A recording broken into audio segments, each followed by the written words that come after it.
예, 안녕하십니까. 오늘은 2024년 10월 20일 일요일이고 지금 시간은 오전 7시 8분입니다. 강의 설교니까요. 잠깐 간증 아닌 간증을 나누자면, 여러분은 살아가면서 하나님의 증거를 확인해 보고 계시지요. 여러분 방식으로. 저는 최근에 꿈을 꾸다 굉장히 큰 소리에, 귀가 찢어지는 듯한 강한 소리에 잠에서 깬 적이 있습니다. 너무 소리가 컸어요. 내 귀에 들리는 소리가. 무슨 말인지는 여러분께는 좀 알려드리긴 조금 적절하지 않아서 생략합니다만은, 제가 꿈속에서 소리를 들어본 것이 두 번째입니다만은, 이렇게 큰 소리는 처음 들었습니다.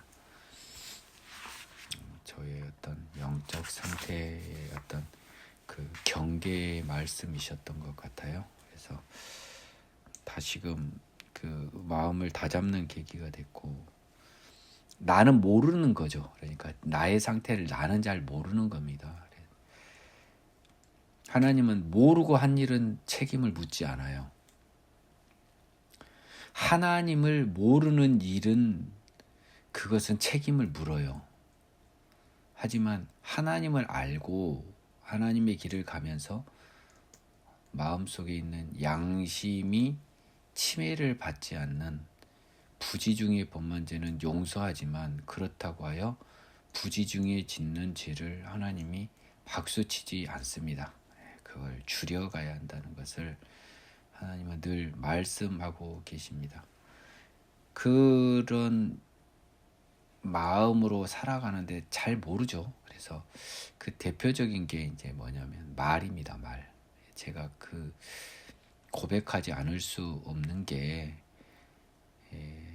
마가복음에서 어제 공부를 하다 느꼈지만, 이 장로들은 이 손을 씻지 않고 먹는 것을 가지고 마치 큰 잘못이나 되는 것인 양 그들의 전통, 형식에 비추어서 제자들을 비난했지만, 예수님께서는 입으로 들어가는 음식물은 결국은 마음에 들어가지 않고 위, 스토머크에 들어가기 때문에 대변을 통해서 버려집니다. 소변이나 대변으로. 따라서 우리 몸을 더럽게 할 수가 없어요. 버려져 버리니까요. 하지만 우리 몸을 더럽게 하는 것은 반대로 역설적으로 우리 더러운 마음의 샘에서 나오는 더러운 욕심이나, 특히 저는 그 부분은 상대적으로 별로 없었다고 저는 생각하는데, 이 사랑이 없는 말, 약간 그 좀 교만한 말, 이런 것들이 결국 정결하지 못한 샘에서 나와버리는 거예요. 그걸 좀 느낍니다.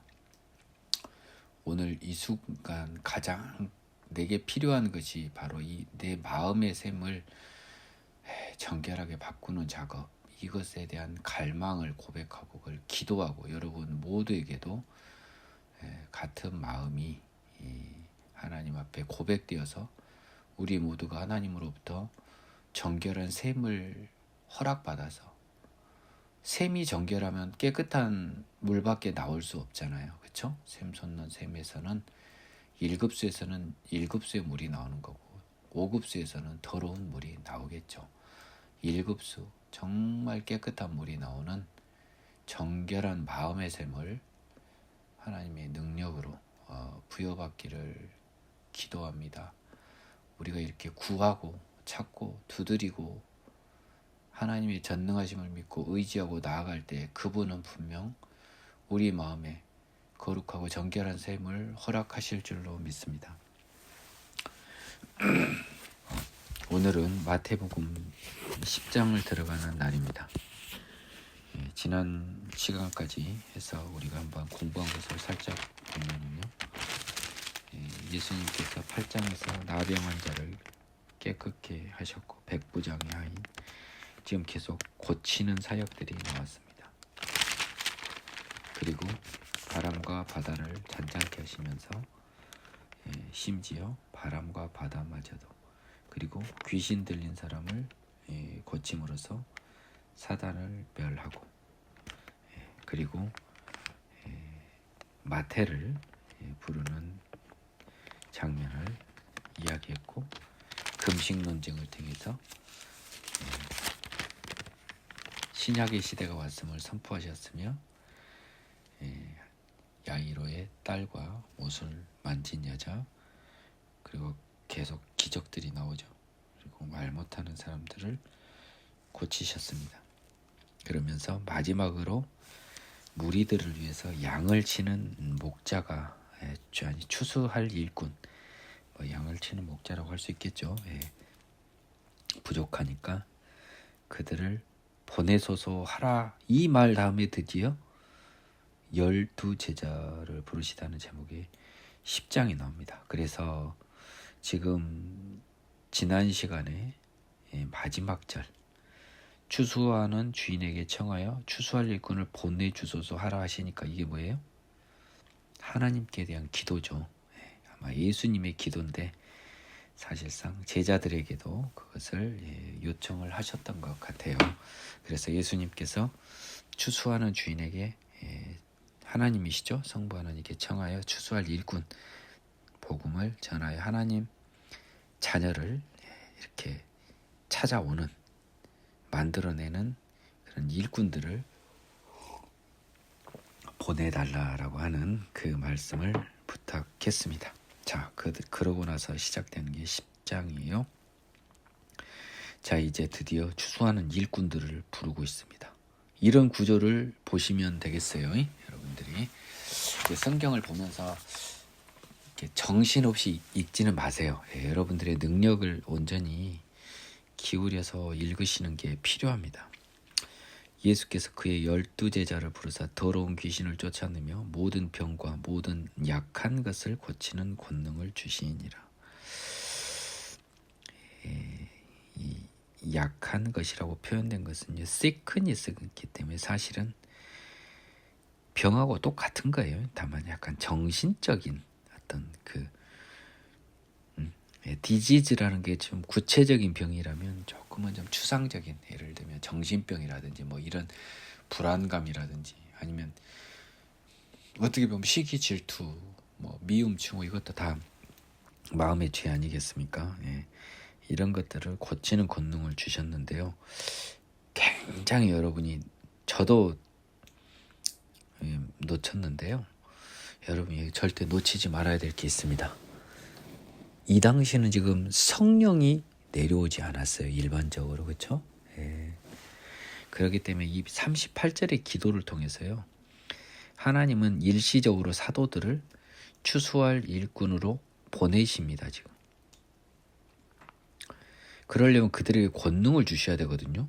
인간들이 가서 뭔 추수를 합니까? 그래서 귀신을 쫓아내며 병과 약한 것을 고치는 권능, 이건 성령의 권능이거든요.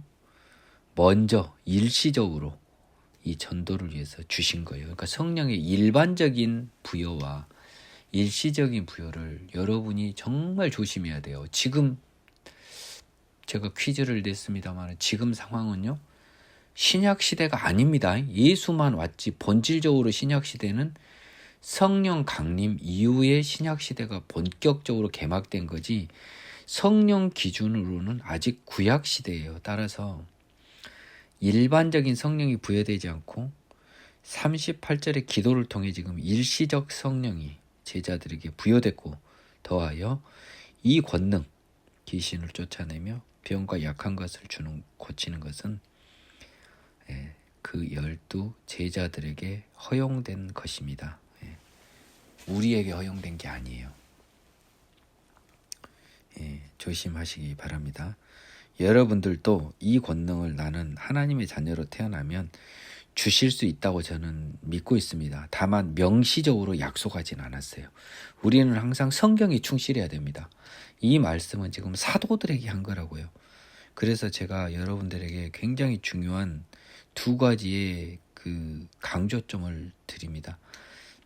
첫 번째로요, 이 성경은 원칙적으로 최소한 하나님을 알고 찾고자 하는 사람한테 한 말이에요. 따라서 성경에서 남이나 세상 사람이라고 표현된 걸 제외하고 너희 모든 사람 이거는요 하나님을 찾고자 하는 마음이 있는 사람을 전제로 하지 하나님이 그 마음조차 없는 사람은 그런 사람에 포함되지 않아요. 더하여 특히 사도들에게 예수님이 복음서에서 하신 말씀이 있습니다.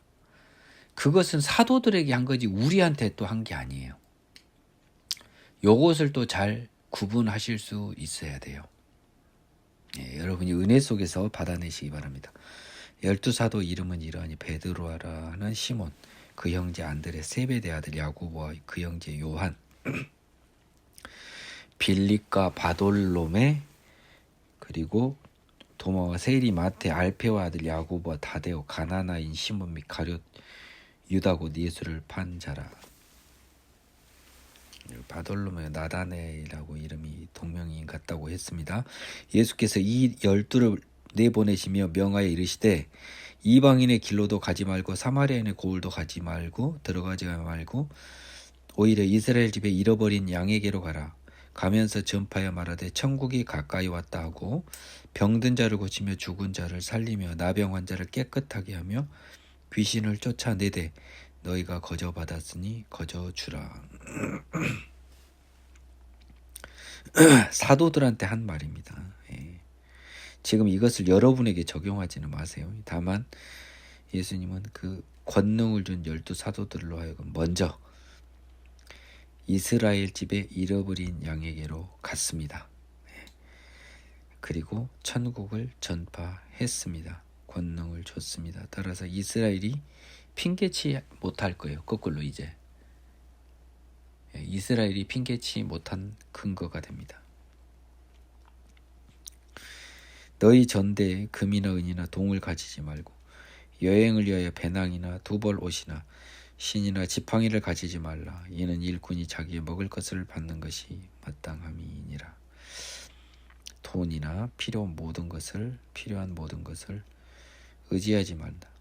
일꾼이 자기 먹을 것을 받는 것이 마땅하다. 그래서 이 일꾼은 여러분 보면 잠깐만요. 지금 10장에 10절이죠. 10장 10절 보면 이 일꾼은요 조심해야 됩니다. 9장의 마지막에 나와 있는 9장 37, 38하고 연결되는 거예요. 이것과 연결된 일꾼입니다. 여러분 이게 이 연결 구조를 잘 보시기 바랍니다. 그래서 하나님이 이제 허락한 일꾼 아닙니까? 38절에 따라서 그 자기 먹을 것은 주인한테 받는 거 아닙니까? 일꾼은 하나님이 준다는 거예요. 하나님이 주시니까 챙겨가지 말라는 이 뜻이 담겨 있습니다. 어떤 성이나 마을에 들어가든지 그 중에 합당한 자를 찾아내어 너희가 떠나기까지 거기서 머물라. 또 그 집에 들어가면서 평안하기를 빌라. 그 집이 이에 합당하면 너희 빈 평안이 거기 임할 것이요 만일 합당하지 아니하면 그 평안이 너에게 돌아올 것이니라. 마을에 가서요 모든 사람을 찾는 건 아닙니다. 일단 머무는 그곳은 머물기에 합당한 자를 찾아내서 그 집에서 머물되 그 집에 들어가면서 평안하기를 빌라라고 그랬거든요. 영어 표현을 한번 보겠습니다. As you enter the home, give it your greeting이라고 그랬습니다. 그래서 이 영어 버전에서는요, 이 평안과 평화에 대해서 약간 그 인사가 당시 그 로마 이스라엘인의 인사가요 샬롬이라고 하는 것이 그 인사일 정도로 그들은 참 웃긴 게 예수도 모르는 애들이 샬롬 그래요. 웃기는 겁니다. 앵무새가 하는 샬롬이에요. 예수를 모르는 샬롬은 없습니다. 평안하기를 빌고 합당하지 않으면은 평안이 너에게 돌아온다라고 하는 것은요.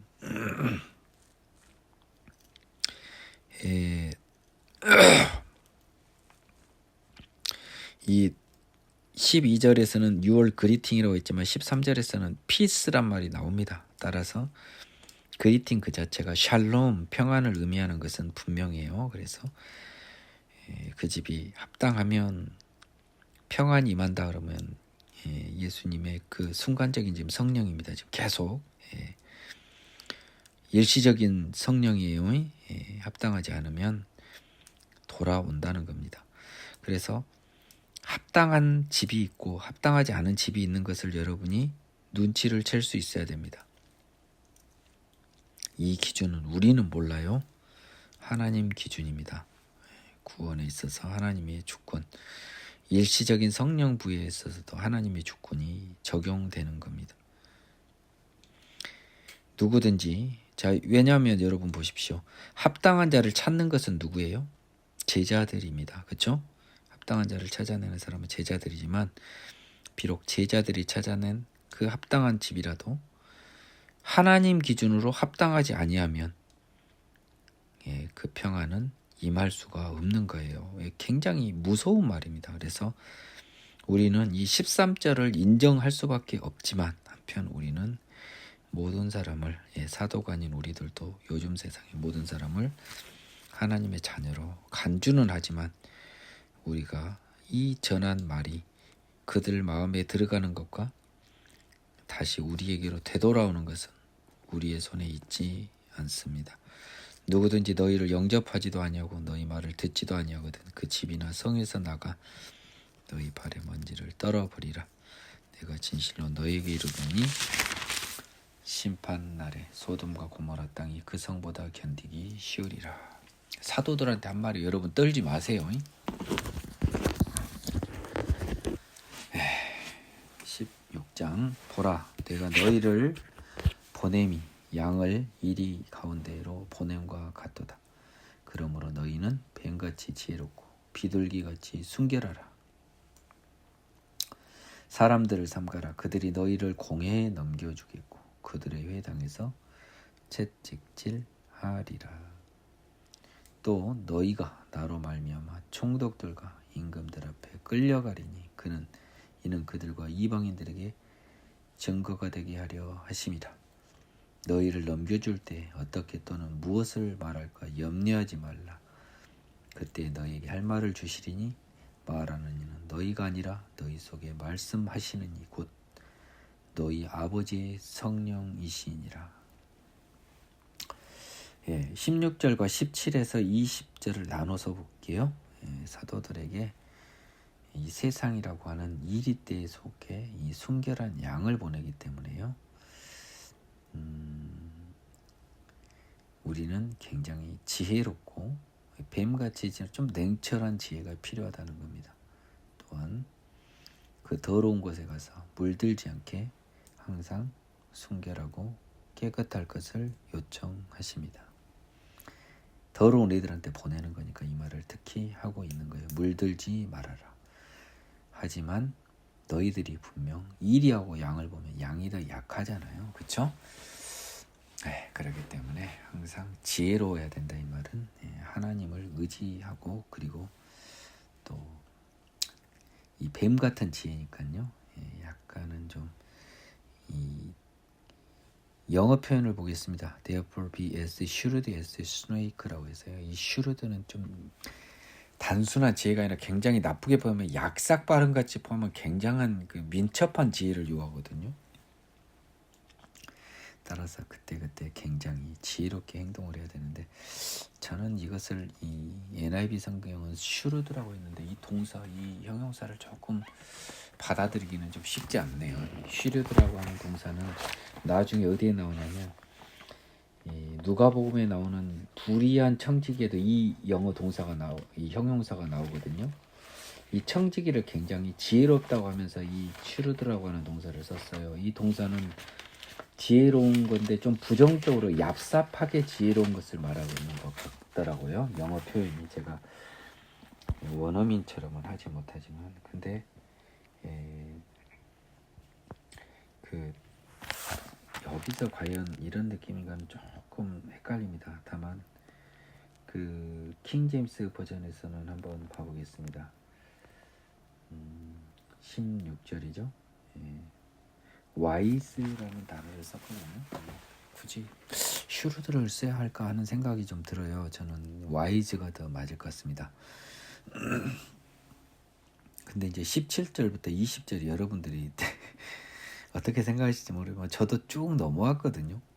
근데 지금 아무리 생각해봐도 자 17, 18, 19, 20절 성경에서 지금 이런 케이스가 나옵니다. 자 누가 나오는지 여러분 3초만 생각해 보세요. 사도 바울 이야기죠. 사도 바울 이야기가 그대로 나오고 있지 않습니까? 채찍질 당하고요. 공회에 넘겨져 갔고요. 총독들과 임금 앞에 끌려갔습니다. 이방인의 증거가 되게 하기 위해서요. 사도 바울이 그때 뭔 말할까 염려할 것 없어요. 하나님이 다 말씀 주셨어요. 좀 웃기지 않아요? 막상 베드로, 야고보 등 이 사도들한테 한 말이 실질적으로 성경에 적용된 사람은 바울이었어요. 여러분 한번 생각해 보세요. 되게 재밌는 상황입니다. 지금 이게 바울이었다고요. 따라서 이 17부터 20절까지 사도 바울에서 적용이 됩니다. 저도 지금 공부를 하고 있기 때문에 제가 개인적으로 타이핑을 한 수작업을 한 성경 본문에 약간 메모를 하느라고 조금 시간이 지체된 부분이 있습니다. 양해해 주시기 바랍니다. 바울이에요. 재밌습니다. 장차 형제가 형제를, 아버지가 자식을 죽는 데에 내주며 자식들이 부모를 대적하여 죽게 하리라. 또 너희가 내 이름으로 말미암아 모든 사람에게 미움을 받을 것이나 끝까지 견디는 자는 구원을 얻으리라. 이 동네에서 너희를 박해하거든 저 동네로 피하라. 내가 진실로 너희에게 이르노니 이스라엘의 모든 동네를 다 다니지 못하여서 인자가 오리라. 이 21절도 아마 이 당시에 그 초창기 기독교 박해 시절에요. 분명히 존재했을 상황입니다. 이 말은 뭔 말이냐? 형제와 아버지와 자식 중에도 믿음은 갈린다는 소리입니다. 그러니까 뭐 자꾸 그 모태신앙 이야기한 사람들은 성경에 대한 관념이 아예 없는 사람들이에요. 여러분, 모태신앙은 말이 안 맞는 말입니다. 그건 모태신앙은 성령을 1도 모르는 사람들이 하는 이야기예요. 정말 인간적이고 어리석은 말이고 부끄러운 말이에요. 생명의 성령으로 다시 태어나는 주권이 하나님께 있는데 뭔 내 어머니의 모태신앙입니까? 그거는 참 어리석어요, 여러분. 21절에서 그것은 말이 안 된다라고 성경이 이미 선언하고 있지 않습니까? 부모와 자식, 형제와 형제 사이에도 믿음은 갈릴 수 있습니다.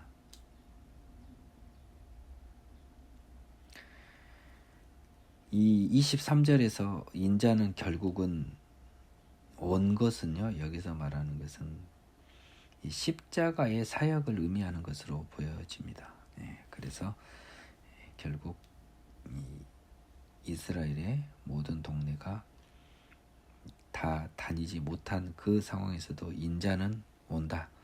예수가 십자가로 우리 죄를 위한 하나님의 아들로서의 사명을 마치고 부활과 성령까지 포함한 신약의 시대에 인자가 오는 것이다. 신약의 본격적인 개막은 성령의 일반적인 강림 이후라는 것을 절대로 놓치면 안 돼요. 그래서 지금 이 복음서는 모두가 다 신약이 시작은 됐지만 실질 적용, 우리 인간이 죄를 벗어나는 방법과 관련해서는 여전히 구약 상태에 있음을 놓치시면 안 됩니다. 제자가 그 선생보다 종이 그 상전보다 높지 못하나니 제자가 그 선생 같고 종이 그 상전 같으면 족하도다. 여기까지 먼저 찍겠습니다. 이게 이 편의석이 진 장절 구분이기 때문에요.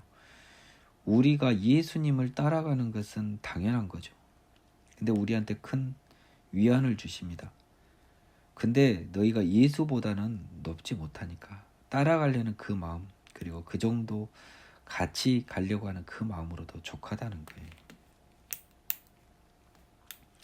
집주인을 바알세불이라 하였거든 하물며 그 집 사람들이라. 그런즉 그들을 두려워하지 말라. 감추인 것이 드러나지 않을 것이었고 숨은 것이 알려지지 않을 것이 없느니라. 그래서 25절 후반은 26절하고 연결이 되고요. 25절 초반은 24절과 연결돼요. 따라서 25절은 생략이 된 다음에 제자가 그 선생 같고 종이 그 상전 같으면 조카도다 해서 그 부분은 24절에 갖다 붙이고, 집주인을 바알세불이라 하였거늘 하물며 그 집 사람들이라 그런즉으로 해서 이거는 26절에 갖다 붙이는 게 맞아요. 장절 구분을 이렇게 해서 해버리면 좀 곤란한 것 같아요. 제 생각엔 이게 더 맞을 것 같습니다. 그 예수님을 바알세불이라고 해서 귀신을 쫓아낸 예수님 자신도 귀신의 왕을 의존해서 귀신을 쫓아낸 것처럼 하나님의 아들임을 알아보지 못한 당시 이스라엘 사람들을 지금 너희들이 잘 알지 않냐. 그러니까 그 사람들은 뭘 모르는 사람들이니 그 사람들을 두려워하지 말아라. 그 사람들이 지금 감추인 것이 드러나지 않고 숨긴 것이 알려지지 않을 것이 없다고 하는데, 그 사람들이 감추어져서 그 사람들이 모르고 숨어서 알려지지 않은 것이 뭡니까? 그건 예수님이죠. 예수가 하나님의 아들이고 복음이 지금 감추어져 있고 이 모든 것들이 지금 신약 시대가 감추어져 있는 겁니다. 근데 드러나겠죠. 내가 너희에게 어두운 데서 이르는 것을 광명한 데서 말하며 너희가 귓속말로 듣는 것을 쥐 위에 전파하라. 자, 바리새인들 때문에 지금 어두운 데서 이르고 또 귓속말로 한 것인데, 하지만 너희는 그것을 나중에 광명한 데서 그리고 쥐 위에서 전파하라.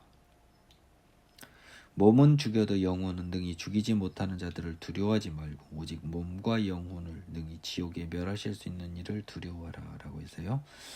26절에 두려워하지 말라라고 하는 것에 구체적인 내용 28절에 나오네요. 그래서 세상 사람들을 두려워하지 말고 이스라엘인들, 당시 바리새인들, 서기관들, 대제사장들 등 이스라엘의 그 주된 권력자들을 두려워하지 말고 오직 너희의 몸과 영혼을 능히 지옥에서 멸하실 수 있느니 심판하시는 이 하나님 예수님을 두려워하라.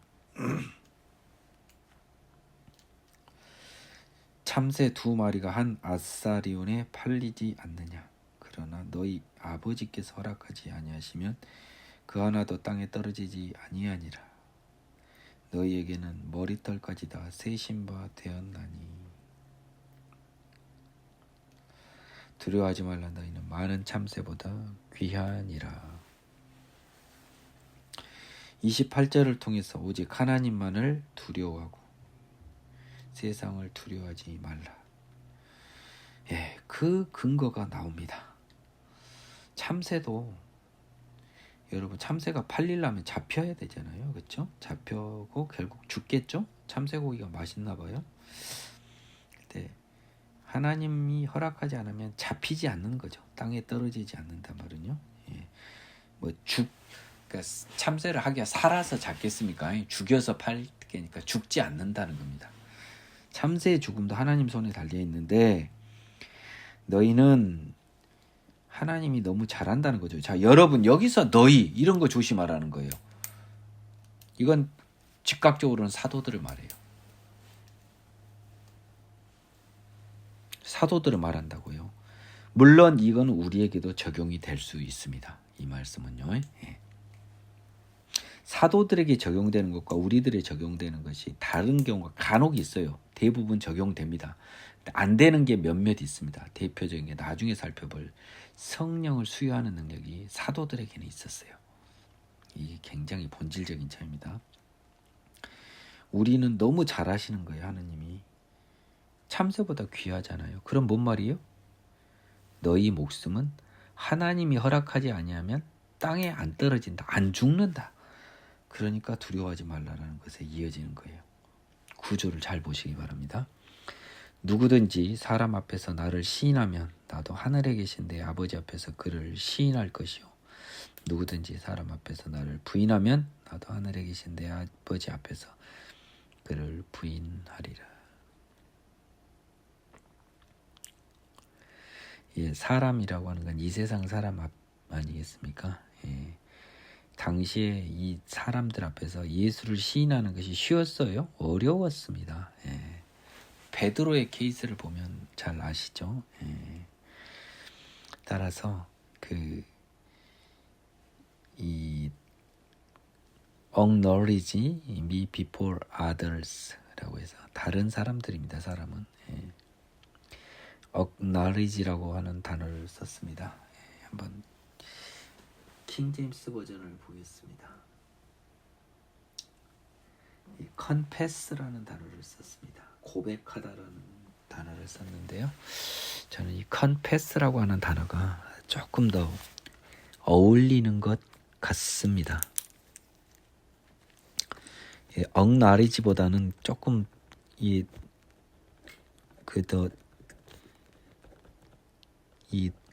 confess라고 하는 게 훨씬 더 좀 절실하지 않나요? 영어적 감으로는요. 고백하다는 거니까 나를 온전히 고백하면 인정하는 것보다 좀 더 강한 느낌입니다. 그래서 32절과 33절은 또 시기적으로 잘 봐야 돼요. 이거 지금 예수 박해 시대 시인하는 것이 쉽지 않았던 때를 염두에 두고 있습니다. 따라서 요즘 시대에 여러분 예수 시인합니까? 안 합니까? 다른 사람 앞에서. 여러분 다 시인하잖아요. 이 말씀은 결국 우리한테는 별로 적용이 안 되는 거예요. 그렇죠? 예. 이런 것도 좀 눈치를 채 보시기 바랍니다. 자, 어떤 경우인가요? 자, 예를 들겠습니다. 로마 시대의 대박해 시대, 비근한해로 우리나라의 일제 시대 때 그 신사참배, 거기서 다 무너진 거 아니에요? 한경직 목사님도 고백했지 않습니까? 그러면 그 적어도 고백으로 하나님께 용서를 받으셨겠지만 그 전까지 그 사람 죄인 중에 죄인 아닙니까? 하나님 앞에서 고백을 했겠네요. 공개적으로 했으니까 그 용기는 높이 평가할 만하죠. 그렇죠? 다만 적어도 신사참배라는 한경직입니다. 그때는 그 사람도 예수님 기준으로는 죄인이에요. 그 상태로 한경직 목사가 죽었다면 그분은 지옥 갔을 거예요. 하나님이 아끼고 사랑하셔서 그에 살려서 다시 온전히 태어나게 해주셨다면 천국에 가셨겠죠. 몰라요, 우리는. 나도 모릅니다. 나 자신도 몰라요, 아직. 내가 세상에 화평을 주러 온 줄로 생각하지 말라. 화평이 아니요 검을 주러 왔노라. 내가 온 것은 사람이 그 아버지와 딸이 어머니와 며느리가 시어머니와 불화하게 하려 함이니 사람의 원수가 자기 집안 식구리라. 아버지나 어머니를 나보다 더 사랑하는 자는 내게 합당하지 아니하고 아들이나 딸을 나보다 더 사랑하는 자도 내게 합당하지 아니하며 또 자기 십자가를 지고 나를 따르지 않는 자도 내게 합당하지 아니하니라. 자기 목숨을 얻는 자는 잃을 것이요 나를 위하여 자기 목숨을 잃는 자는 얻으리라. 이 절이요, 여러분 되게 잘 봐야 된 절 중에 하나입니다. 그 절이 아니라 이 패러그래프 두루마리 중에 하나인데요. 가령 아까 잠깐 좀 추가라면요, 여러분 한경직 목사님 같은 경우가 고백하기 쉽진 않아요. 그 많은 사람 앞에서. 그렇죠? 더더군다나 상 받고 축하받는 자리에서 고백하기 쉽지 않죠. 그래서 그 고백을 하게 했다면 참 하나님이 하게 하신 건데, 그분이 그 전과 그 이후로 분명히 달라졌을 것 같아요. 느낌에. 그 사람은요, 이렇게 하나님이 죽을 때까지 그 사람을 만들어 갑니다. 각자에게. 그래서 절대 포기하면 안 돼요. 절대 포기하면 안 됩니다. 그리고 다만 역으로 뭘 또 아셔야 되냐면, 제가 한경직 목사님은 굉장히 좀 훌륭한 분이잖아요. 근데 그런 분마저도 일제시대의 그 감옥에 보내는 그 협박 앞에 무너져 버렸어요. 죽이지도 않았거든요, 여러분. 사실 주기철 목사님 그 사형당한 게 아니에요. 하지만 감옥에서 명예로운 죽음을 하나님이 허락하셔서 수형 중에 돌아가신 거라고요. 근데 징역살이가 얼마나 힘듭니까? 그것 앞에 무너져 버려요, 이렇게. 이 큰 목사님도 그러셨다는 거예요. 그러면 그 안에 예수가 주인으로 자리를 못 잡았던 겁니다.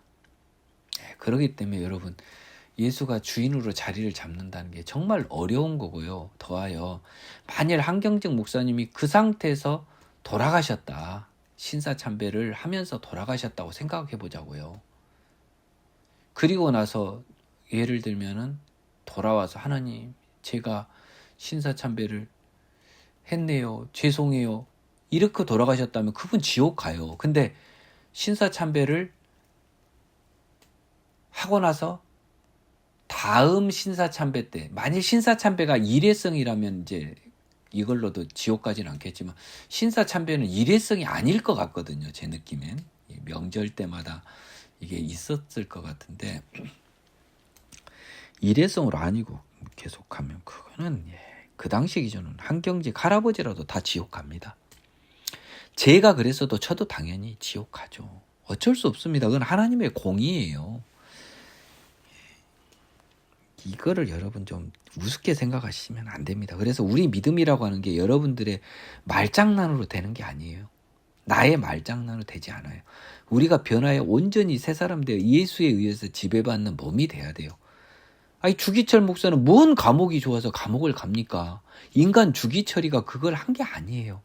주기철 목사님 안에 있는 예수님께서 그걸 하게 할 힘을 준 거라고요. 손양원 목사님 그렇게 하게 할 힘을 준 거라고요.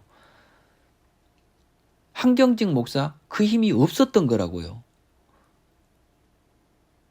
여러분들이 은혜 속에서 잘 판단해 보시고요. 그 다음에 이 검을 주러 왔다는 제목에 나온 이거에서 제일 중요한 건 37절입니다. 세상 기준으로는요, 여러분 34절을 오해하지 마세요. 이 말은 37절 때문에 지금 34, 5, 6절이 다 나와요. 왜냐하면 아버지나 어머니, 부자 간의 관계, 자녀 간의 관계도 하나님 앞에 다 후순이라는 겁니다. 즉 하나님을 경배하고 하나님의 길을 가는 것 앞에서 아버지, 어머니는 후순이라는 게, 이게 좀 더 심하게 표현하면 이겁니다. 아버지와 어머니, 부모님, 자식들도 사실 나하고는 아무 상관이 없는 사람들이에요. 이거 무서운 말입니다. 다만 나는 하나님의 말씀에 따라 부모님을 공경하는 거고, 하나님의 말씀에 따라 자녀들을 사랑으로 양육하여 하나님의 길을 가게 하는 인도자일 뿐이에요. 내가 죽게 되면, 부모님이 돌아가시게 되면 그분 나와 인연이 끝납니다. 내가 죽으면 내 자녀와 인연 끝나요. 여러분은 무슨 근거로 자녀와 부모님과의 인연을 영원한 것으로 생각합니까? 어리석습니다. 따라서 예수님은 이 부자지간의 이 혈육의 가장 큰 인연마저도 하나님 앞에서는 아무것도 아니다. 이 마음이 관념되지 않으면 하나님을 못 만납니다. 자녀를 사랑하고 부모를 공경하는 마음을 부정하지 않아요. 그건 하나님의 명령이시기도 합니다. 다만 그건 이 세상에서 일시적인 것이에요. 영원한 하나님 앞에서는 후순입니다. 따라서 세상의 질서에는 화평을 줄 수가 없는 거죠, 복음이. 그렇죠? 화평이 아니라 그것과는 싸우는 거잖아요. 그래서 37절을 설명하려고 나온 겁니다.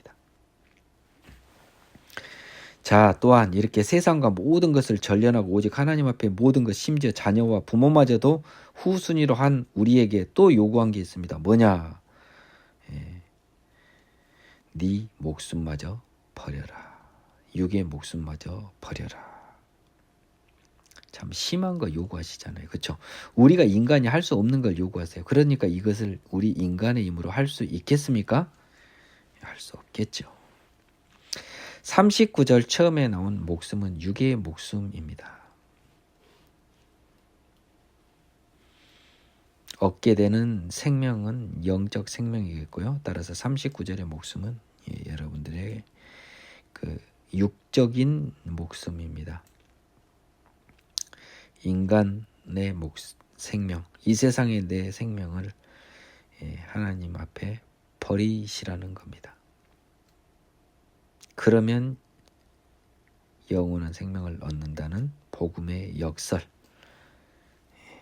자기 십자가는 그래서 이 38절을요. 구체적으로 설명한 게 39절이에요. 그러니까 똑같은 말인 거예요. 이 말을 이렇게 볼 수 있어야 된다니까요. 34, 5, 6절은 37절을 설명하라고 온 말이라고요. 뚱딴지 같이 나온 것처럼 보여요. 여러분들 눈에. 저도 한때 그렇게 보였습니다. 37절 때문에 나온 것임을 유의하시기 바랍니다. 너희를 영접하는 자는 나를 영접하는 것이요 나를 영접하는 자는 나를 보내신 이를 영접하는 것이니라. 선지자의 이름으로 선지자를 영접하는 자는 선지자의 상을 받을 것이요 의인의 이름으로 의인을 영접하는 자는 의인의 상을 받을 것이요 또 누구든지 제자의 이름으로 이 작은 자 중 하나에게 냉수 한 그릇이라도 주는 자는 내가 진실로 너희에게 이르노니 그 사람이 결단코 상을 잃지 아니하시리라. 제가 사실은 그 복음에 있어서 복음 받는 것도 영광인데 상이라고 하는 것이 되게 불편했었는데요. 성경은 일관하여 어떤 이 상에 대해서 언급을 하고 분명히 있어요. 이게 예수님의 말씀이란 말이에요. 내가 뭔데 이걸 부정하겠습니까? 분명히 상이 있는 것입니다. 믿으시기 바라고요. 저도 이게 믿기고 있습니다. 지금. 따라서 제자들을 영접하는 것은 예수님을 영접하는 것이 된다는 겁니다. 역으로 따지면 뭡니까? 너희가 예수하고 똑같은 존재라는 겁니다. 이게 구조가 그렇잖아요. 선지자 이름으로 선지자를 영접하는 것은 그러면 선지자의 이름으로 선지자를 영접한다라고 하는 영어 표현을 한번 보겠습니다. Whoever welcomes a prophet is a prophet. 그러니까 선지자를 선지자로 대우하는 것이라고 해석하는 게 맞겠네요. 그러면 그 선지자가 주는 상을 받을 것이라는 겁니다. 선지자의 상은 여러분이 선지자가 준 게 아니고 그 선지자가 주는 상이에요. 그렇죠? 내가 봤을 때는 그런 것 같아요. 선지자가 주는 상. 제가 메모를 하기 때문에 잠깐 중단이 됩니다. 의인의 이름으로 의인을 영접하는 상은 의인이 주는 상을 받겠죠. 그렇죠? 의인의 이름으로 의인을 영접한다. 선지자를 선지자로 대우한다고 똑같아요. 그래서 선지자를 선지자로 대우한다는 겁니다.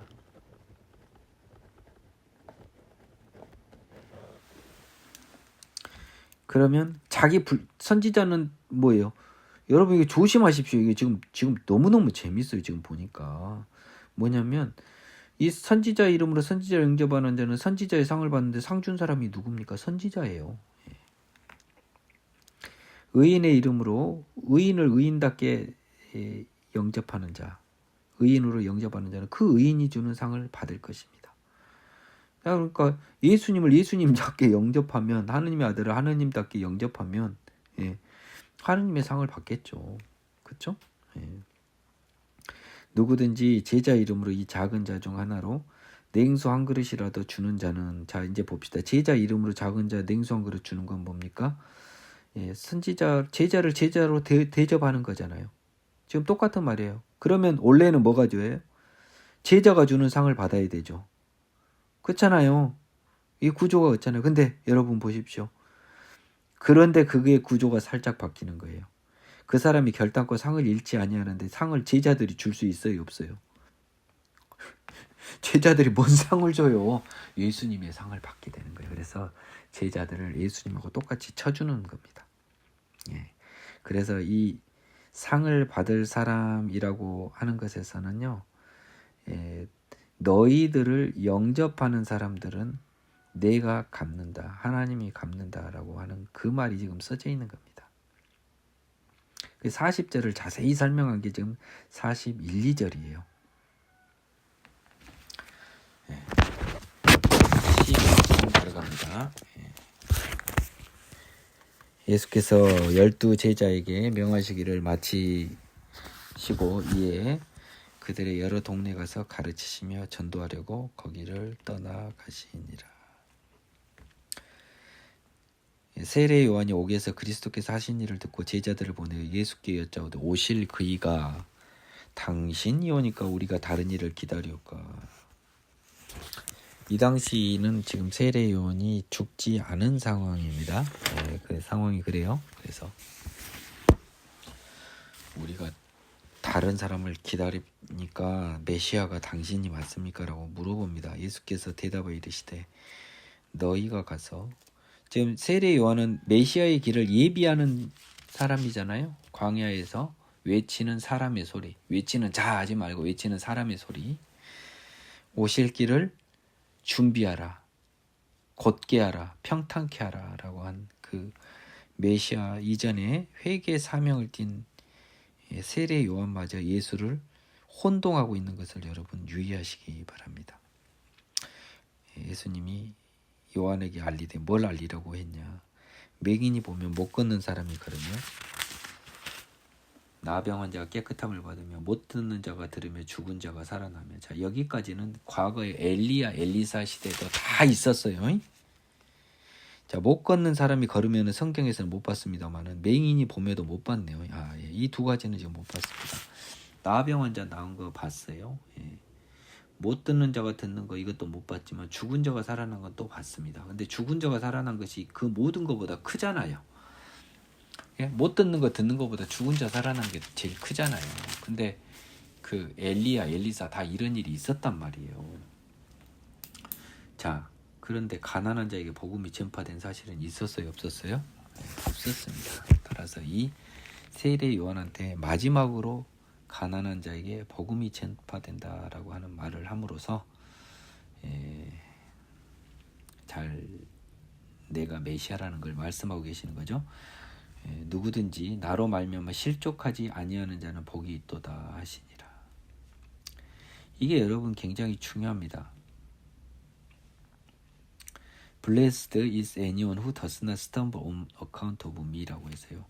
예수님이 그 형상이 아름답고 능력 있고 강하고 12군단 되는 막 천사 데리고 댕기고 이러면 누가 메시아인 줄 모르겠습니까? 근데 겉으로 보는 이 숨겨진 메시아로 인하여 실족하지 아니한, 헷갈리지 아니하는 사람들에게 영생의 복이 있고 하나님을 아는 복이 있고 성령을 받는 복이 있는 거죠. 그들이 떠나며 예수께서 무리에게 요한에 대하여 말씀하시되, 그래서 요한의 제자들이 이제 떠났습니다. 물어보러 와가지고 이렇게 요한 선생님한테 가서 이야기해 줘야겠다고 떠나니까 예수께서 자기 제자들에게 요한에 대해 말씀하시는데, 너희는 무엇을 보려고 광야에 나갔더냐? 바람에 흔들리는 갈대냐? 그러면 너희가 무엇을 보려고 나갔더냐? 부드러운 옷 입은 사람이냐? 부드러운 옷을 입은 사람들은 왕궁에 있느니라. 그러면 너희가 어찌하여 나갔더냐? 선지자를 보기 위함이었더냐? 옳다. 내가 너희에게 이르노니 선지자보다 더 나은 자니라. 이 7절에서요. What did you go out into the wilderness? 너희들 뭐 때문에 이 광야로 갔냐라고 물어봅니다. 예. 이 부분이 우리한테는 조금 해석이 좀 어려워요. 잘 봐보시기 바랍니다. 지금 너희라고 나왔습니다. 지금 이 제자들이 광야에 나갔습니까? 아니잖아요. 그렇죠? 예. 아니었어요. 근데 무엇을 보려고 광야에 갔냐?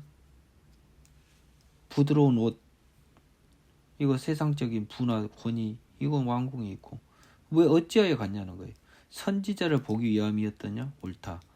너희에게 이르노니 선지자보다 더 나은 자니라라고 해서 마치 광야의 그 누굽니까? 그 세례 요한은 이 광야 생활을 많이 한 걸로 그의 그 음식은 메뚜기와 석청이었다. 뭐 낙타 털옷 입었다라고 하면서 광야에서 오래 있었습니다. 따라서 우리가 세례 요한을 보러 간 것, 세례 요한에게 세례를 받은 것을 광야에 간 것으로 표현을 하고 있는 것 같아요.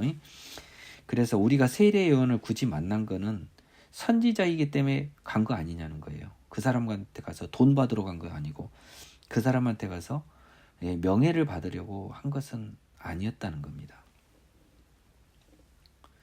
그렇다. 그는 선지자가 맞다. 너희가 제대로 갔다. 너희가 요한에게 세례받은 건 제대로 받은 것이다. 라는 말을 9절에서 인정하고 있는 거죠.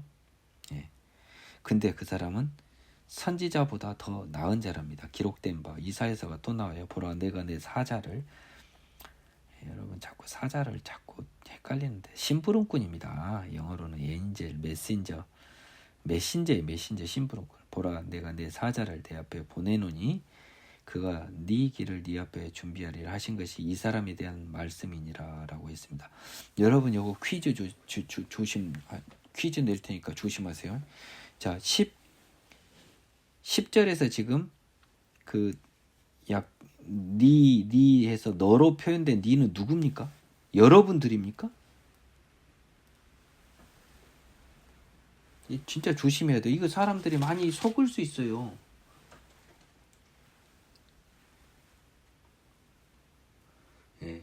이거는 예수님입니다. 이거 민기영 전도사 말이 아니고요. 킹 제임스 버전에서 유가 대문자로 써져 있어요. 당연한 거 아닙니까? 즉 예수님 앞에 보낸 겁니다. 예수님의 길을 준비한 겁니다. 더 크게는 하나님의 길을 준비한 거라고요. 그러니까 선지자보다 더 큰 사람이라고 본 겁니다.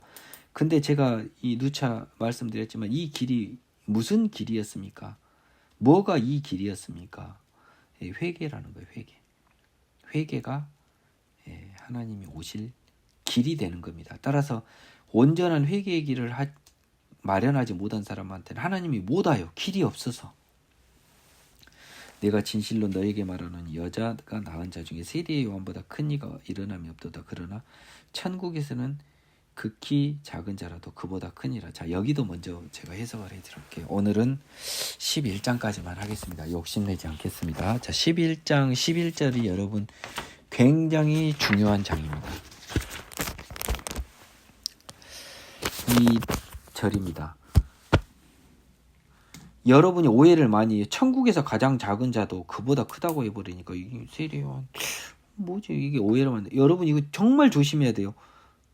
여자가 낳은 자 중에 그 뭐예요? 이 세상 사람 중에 이 세상 사람 중에는 세례 요한보다 큰 이가 일어남이 없대요.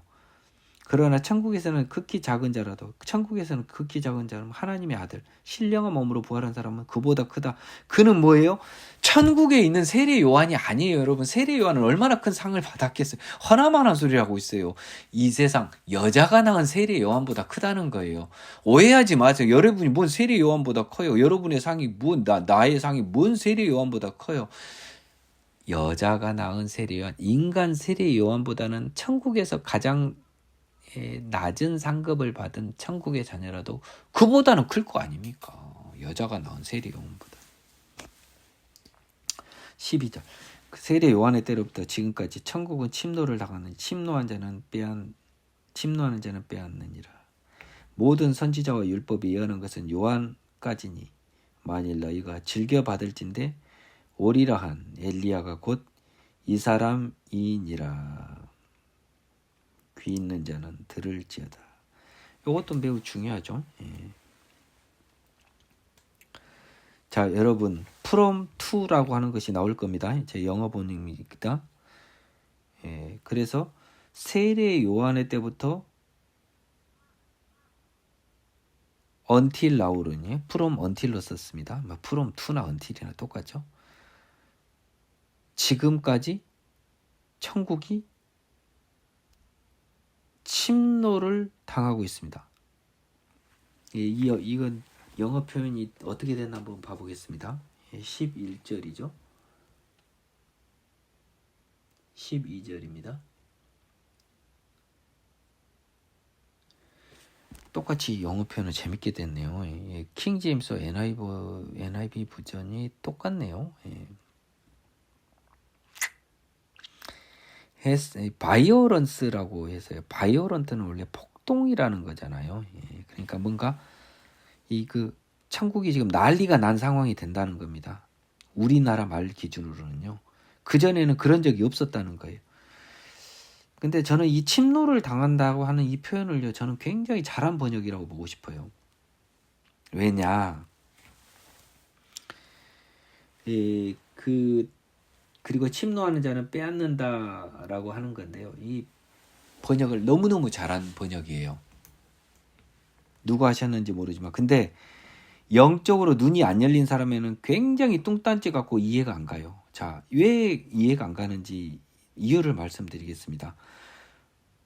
천국은 세례 요한 때부터 지금까지 침노를 당한다 해서 절대 놓치지 말아야 될 게, 세례 요한 이전에는 천국이 침노를 안 당해요. 그쵸? 예. 근데 세례 요한 때부터 침노를 당해요. 그러면 세례 요한 때 생긴 게 뭐냔 말이에요. 그때 생긴 게 있으니까, 그때부터 무기가 있으니까 천국이 침노를 당할 거 아닙니까? 세례 요한 때 드디어 이 세상에 튀어나온 무기가 뭐냐? 그게 이 민기영 전도사가 아주 목이 터져라 외치는 회개입니다. 이 회개가 단 구약의 회개와 전혀 다른 거예요. 구약의 행위에 대한 회개가 아니고 본질에 대한 회개, 나 자신의 상태, 본질, being에 대한, being, being, 존재에 대한 회개. 나는 이 더러운 존재이니까 깨끗하게 바꿔주십시오라고 하는 온전한 존재의 변화의 갈망의 회개. 이 회개가 바로 천국을 침노하는 무기인 거예요. 따라서 세례 요한 전이 아닌 세례 요한 때부터 드디어 천국이 침노를 계속 당해서, 회개라고 하는 무기를 갖고 천국을 침노하는 자는 천국을 빼앗는다는 아주 강력한 표현을 쓰고 있는 거예요. 그만큼 천국은 들어가기 어렵다는 거였습니다. 어렵다는 겁니다. 회개의 무기가 없이는, 회개의 힘이 없이는 못 들어간다는 소리가 써져 있는 거예요. 이거를 찾아내는 것이요, 여러분, 저도 굉장히 오랜, 제가 경험이 많지 않지만 바로 찾아내지는 못했습니다. 하지만 그건 맞을 거예요. 모든 선지자와 율법이 예언하는 것은 요한까지니, 신약 성경에서 모든 선지자와 율법이라고 하는 것은 다른 말로 딱 한 단어로 하면 구약이라고 바꾸면 돼요. 구약 시대가 말한 것은 요한까지니, 그러면 이 말씀을 통해서 드디어 요한 때부터 신약이 시작되잖아요. 그렇죠? 예. 근데 온전한 신약은 예수의 십자가 부활 성령 강림인데, 한편 세례 요한 때부터 신약이 시작된 가장 큰 이유가 바로 이 회개 때문입니다. 온전한 회개, 구약과 다른 존재에 대한 회개를 부르짖는 세례 요한의 부르짖음은 신약의 시작을 알리는 신호탄이었던 거죠. 그것을 예수님께서 확인해 주신 겁니다. 그래서 요한 때부터 신약이 시작되는 겁니다. 너희가 즐겨받을진대 오리라 한 엘리야가 곧 이 사람이니라. 귀 있는 자는 들으라고 했는데요. 말라기서에서 신약에 연결시켜주는 선지자로 엘리야를 써놨습니다. 희한하게. 그래서 사람들이 엘리야가 와야 된다고 서기관들이 나중에 이야기합니다. 근데 그 엘리야가 바로 이 세례 요한이었다고 예수님이 확인해 주시는 겁니다. 이 세대를 무엇으로 비유할까? 비유건대 아이들이 장터에 앉아 제동물을 불러 이르되, 우리가 너희를 향하여 피리를 부르도 너희가 춤추지 않고, 우리가 슬피 울어도 너희가 가슴을 치지 아니었다함과 같도다. 요한이 와서 먹지도 아니하고 않고 마시지도 아니하며 그들이 말하기를 귀신이 들렸다더니, 인자는 와서 먹고 마시며 말하기를 보라, 먹기를 탐하고 포도주를 즐기는 사람이요 세리와 지인의 친구로 다니 지혜는 그 행한 일로 인하여 옳다함을 얻느니라. 이 세대에 관한 비유를 말한 16절에서 19절은 이 세대는요, 지혜롭지 않다는 겁니다. 19절 결론이 났어요. 행한 일로 인하여 옳다함을 얻는데 행한 일이 지금 모순적인 행동을 하고 있습니다. 뭐냐면 어린애들이요, 장터에서 동물을 비로 소꿉장난하는 거 아닙니까?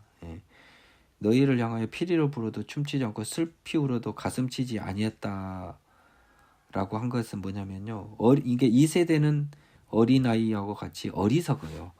이들은 뭐예요? 소꿉장난이 진짜인 걸로 착각하잖아요. 그 말하고 있어요, 여러분. 여러분, 소꿉장난에서 아이들이 아빠하고 엄마하면 그들이 엄마 아빠 됩니까? 안 되잖아요. 근데 어린이들은 엄마 아빠인 것처럼 착각하면서 소꿉장난을 해요. 근데 그런 어리석은 어린이처럼 이것들이 지금 뭡니까? 저그들이 말한 대로 안 됐다고 억울해하고 있잖아요. 어린이들은. 아니, 우리가 피리를 와서 춤추고 우리가 슬프면 가슴 쳐줘야 되는데 왜 우리가 이렇게 엄마 아빠처럼 흉내하는데 사람들은 왜 나를 엄마 아빠로 간주해주지 않지라고 하는 이 어리석은 생각처럼, 먹지도 않고 마시지도 않은 요한한테는 귀신 들렸다고 거꾸로 먹고 마시니까 이제 먹는 거 좋아하고 죄인과 세리의 친구다로 그때 자기들 소꿉장난하는 어린애와 같은 어린 아이처럼 지그들 생각으로 모든 것을, 세상 것을 강요하는 거죠.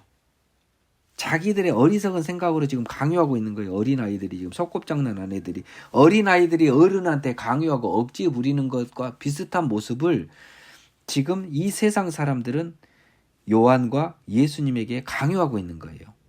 저그들의 잘못된 룰을, 저그들의 잘못된 죄의 행동들을 가지고 의인들을 심판하고 있어요. 거꾸로 어린애가 어른들 갖고 억울하다고 가슴 안 친 어른들 보고 화를 내는 어린애 아이처럼 이 어리석은 행동, 지혜 없는 행동을 죄인들이 의인에 대해서 하고 있다, 이 말을 쓰고 있습니다. 예수께서 권능을 많이 행하신 고을들이 회개하지 아니하므로 그때 책망하시되 화 있을진저 고라시나 화 있을진저 벳세다야, 너희에게 행한 모든 권능을 두로와 시돈에서 행하였다라면 그들이 벌써 베옷을 입고 제에 앉아 회개하였으리라. 내가 너희에게 이르노니 심판날에 두로와 시돈이 너희보다 견디기 쉬우리라. 가버나움아, 내가 하늘에까지 높아지겠느냐? 음부에까지 낮아지리라. 네게 행한 모든 권능을 소돔에서 행하였다라면 그 성이 오늘까지 있었으리라. 내가 너희에게 이르노니 심판날에 소돔 땅이 너보다 견디기 쉬우리라 하시니라. 이 신약 성경에서 가장 많은 권능이 행해진 도시가 가버나움입니다. 그리고 고라신과 벳세다도 아마 많은 권능이, 기적들이 있었을 것입니다. 근데 지금 여러분들이 지금 잘 보십시오. 지금 제가 제 강의를 들었던 분들은 여러분들이 지금 이 세례 요한과 관련해서 제가 제일 본질적으로 이야기했던 건 뭐냐면 회개를 이야기했어요.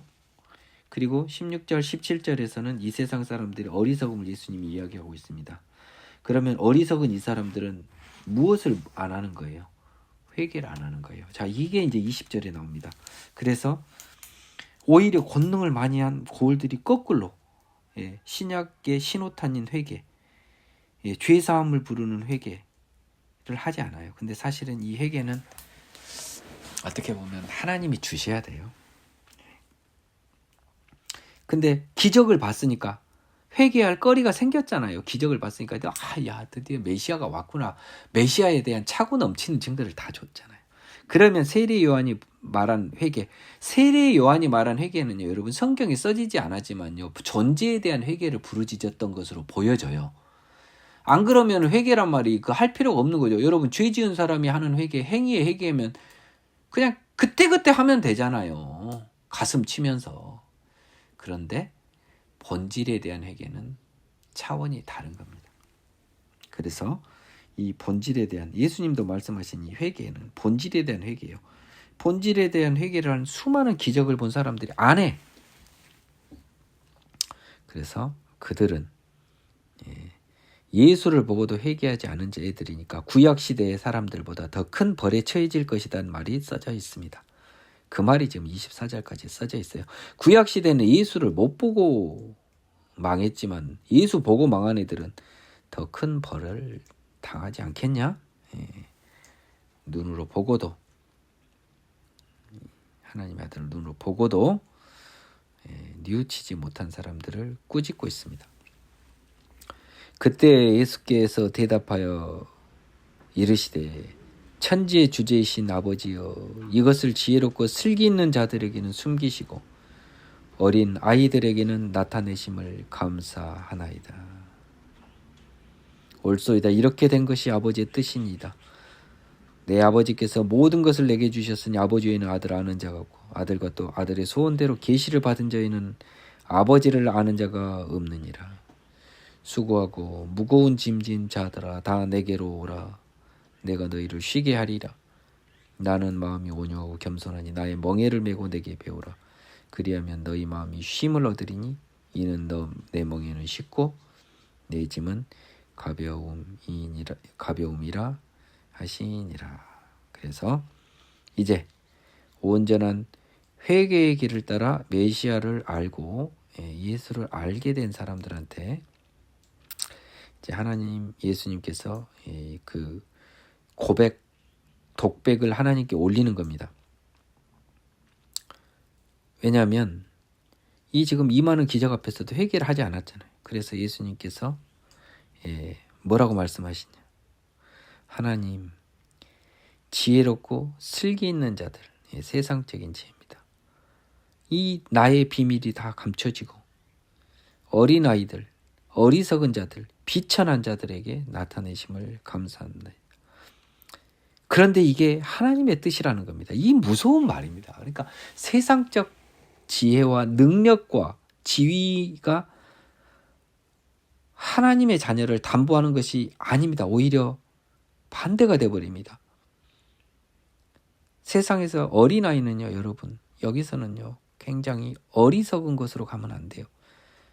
어린아이는 제가 두 가지로 반드시 보라고 했습니다. 여기서 어린아이는요, 신분이 낮고 가장 비천한 사람들이에요. 그래서 부귀영화를 가진 자들이 아닌 이 세상에서 소외된 사람들을, 낮은 사람들에게 이 하나님의 진리가 나타나고 있어요. 따라서 비록 가령 내가 장관을 했다, 대통령을 했다, 판검사를 했다, 의사를 했다, 이런 사람들이 하나님을 만나는 그 과정에서는 그가 그 자리를 유지하고 있고 대통령인 상태, 국회의원 상태, 판사인 상태, 잘 나가는 의사인 상태에서 하나님을 만나면 하나님이 안 보입니다. 하나님을 만나는 그 순간 그는 가장 낮은 자가 되어야 돼요. 가장 비천한 자가 되어야 됩니다. 그래서 이 어린 아이라고 하는 것은요, 이 세상의 모든 것을 죽이고 버려버려 더 이상 낮아질 데 없이 낮아진 그 사람을 나타내는 거예요. 그러니까 이 세상 가난한 사람이 아니고, 자, 내가 지금 장관이자 국회의원인데 예수님을 만났습니다.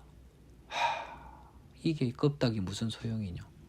나는 한없이 더러운 쓰레기인 죄인입니다 하면 그 장관은 지혜롭고 슬기 있는 자가 아니고 어린아이가 되는 겁니다.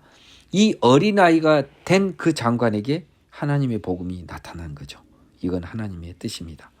따라서 어린아이는 가장 낮은 지위를 나타내고 더 깊이 들어가면 회개하여 자신의 본질을 파악한 사람에게 나타낸 거예요.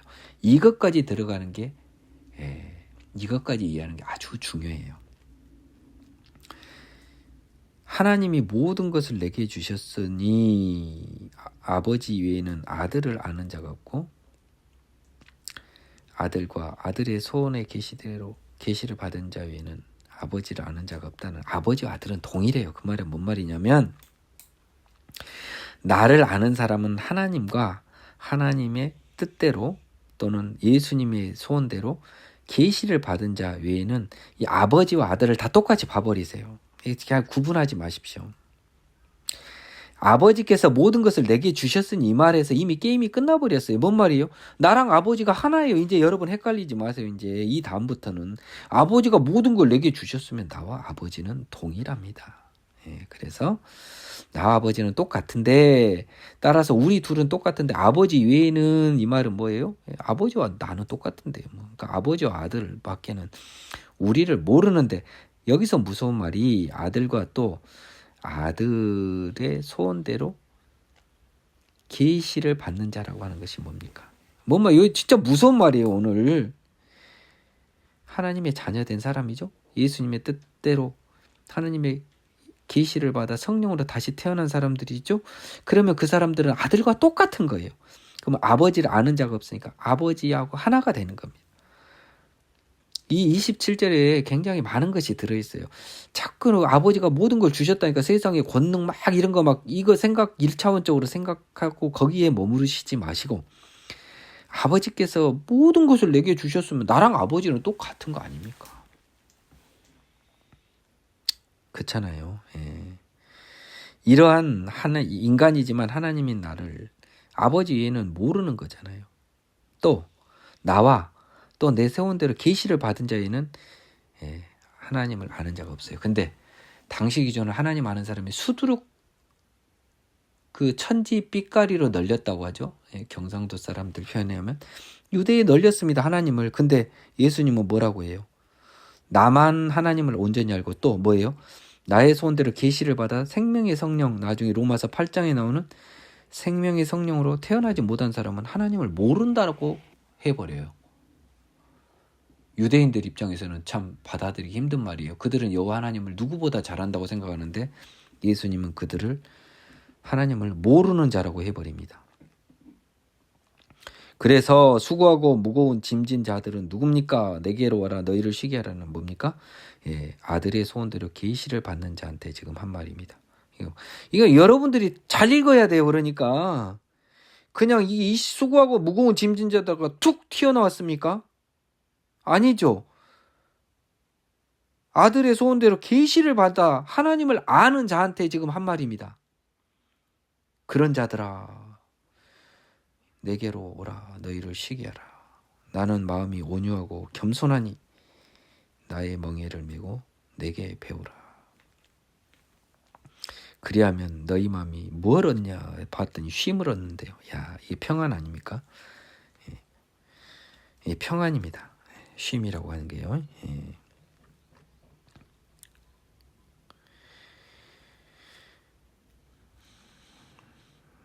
You will find rest for your soul. 너의 영혼이 쉴 곳을 찾는다는 것입니다. 정확히. 너희 마음이 쉴 곳을 찾는다는 거예요. 그 말이 평안 아닙니까?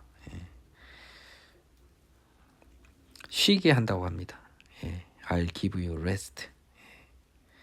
지금 우리는 역으로 따지면 못 쉬고 있어요. 지금 막 사단이 막 뒤에서 쫓아가지고 정신없이 부와 명예와 뭐 어디 뭐 쾌락을 짜자 막 달려가고 있는데 야 너희들 참 수고하고 무거운 사단의 짐을 진 자들아 다 그거 벗어버리고 나에게 와라. 그래야지 쉰자.